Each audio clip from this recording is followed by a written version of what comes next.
Hi guys, कैसे हैं आप सब। Welcome back to the channel. तो गाइस, हमारी जो लीगल रीजनिंग की सीरीज चल रही है उसमें फ़िलहाल हम कॉन्स्टिट्यूशनल लॉ कवर कर रहे हैं।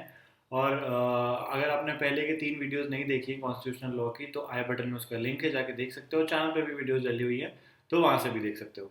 ठीक है, तो इस पर्टिकुलर वीडियो में हम कवर करेंगे 3 आर्टिकल, आर्टिकल 16, 17 और आर्टिकल 18। ठीक है।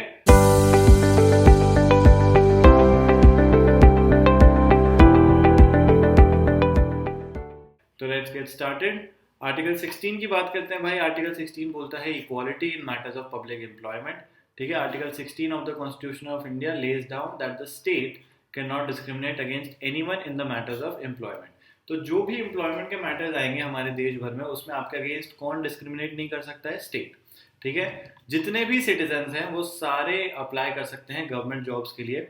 ऑल्दो इसके कुछ एक्सेप्शंस होते हैं, जैसे पार्लियामेंट एक दिन ऐसा एक लॉ बना सकता है जिसमें ये बोले कि हमने 10-15 वैकेंसीज निकाली हैं एक पर्टिकुलर जॉब की, बट इसमें सिर्फ और सिर्फ भोपाल के लोग ही अप्लाई कर सकते हैं। तो जो डोमिसाइल्ड है, जो रेसिडेंशियल, जो भोपाल में रहते हैं, सिर्फ उनके रेसिडेंट्स अप्लाई कर सकते हैं। तो ऐसा एक एक्सेप्शन हो सकता है अगर पार्लियामेंट ऐसा एक लॉ बना दे तो। ठीक है, this may be meant for posts that require knowledge or to the locality and the language of the area। तो जैसे अगर भोपाल की हमने बात करी, तो अगर वहाँ पे जो वो पर्टिकुलर एरिया है उसकी नॉलेज आपको होनी चाहिए, तो इसलिए ये जो लॉ है उन लोगों के लिए बनाया गया है। ठीक है, स्टेट जो है वो रिजर्व कर सकता है post for members of backward classes, scheduled caste और scheduled tribes which are not adequately represented in the services under the state to bring up the weaker sections of the society. तो जो weaker section है society के, उनकी upbringing के लिए जो state है वो कुछ नंबर ऑफ पोस्ट रिजर्व भी कर सकता है for backward classes, scheduled cast and scheduled tribes. ठीक है, जो सिटीजनशिप अमेंडमेंट बिल है 2003 का, वो ये बोलता है कि जो ये राइट है, देश shall not be conferred to overseas citizens of India. तो जो ओसीआई लोग होते हैं उनको ये राइट अवेलेबल नहीं होता है। ठीक है, आर्टिकल 17 पे आ जाते हैं भाई, जो बात करता है अनटचेबिलिटी की, अबॉलिशन ऑफ अनटचेबिलिटी की। तो article 17 of the constitution of India abolishes the practice of untouchability. ठीक है, practice of untouchability is an offence and anyone doing so is punishable by law. तो अगर आप कहीं पाए जाते हैं practising the offence of untouchability, then it is punishable by law. ठीक है, अनटचेबिलिटी ऑफेंसेस एक्ट है 1955 का, जिसका रीनेम कर दिया गया है to protection of civil rights act in 1976। उसमें पेनल्टीज लिखी हुई हैं for preventing a person from entering place of worship और from taking water from a tank और वेल। ठीक है, अगर आप किसी भी इंसान को रोकते हो to enter in a place of worship, या फिर कहीं कुएं या टैंक में से पानी लेने से आप मना करते रहते हो, तो आपके अगेंस्ट पेनल्टीज लग सकती हैं under the protection of civil rights act in 1976। ठीक है, ये एक यूनिक राइट है in the constitution of India and has no parallel article in any other constitution of the world. ठीक है, आगे चलते भाई आर्टिकल 18 की बात करते हैं, प्रोहिबिशन ऑफ टाइटल्स की। तो आर्टिकल 18 जो है वो प्रोहिबिट करता है द कन्फर्मेंट ऑफ टाइटल्स। अब टाइटल यहाँ पे क्या होता है? तो टाइटल जो है it is something that hangs to one's name.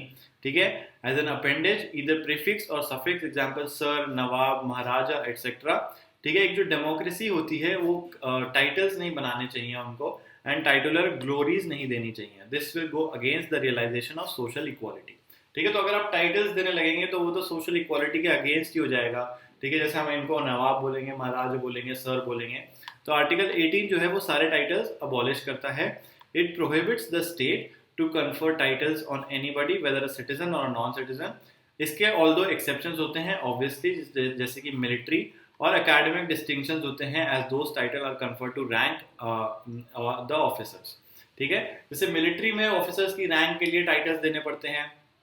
ठीक है, लेफ्टिनेंट वगैरह। और तुम्हारे अकेडमिकली जो तुम पीएचडी करते हो उसके बाद तुम्हें डॉक्टर का टाइटल मिल जाता है, डीआर डॉट का, वो भी इस चीज़ का एक्सेप्शन होता है।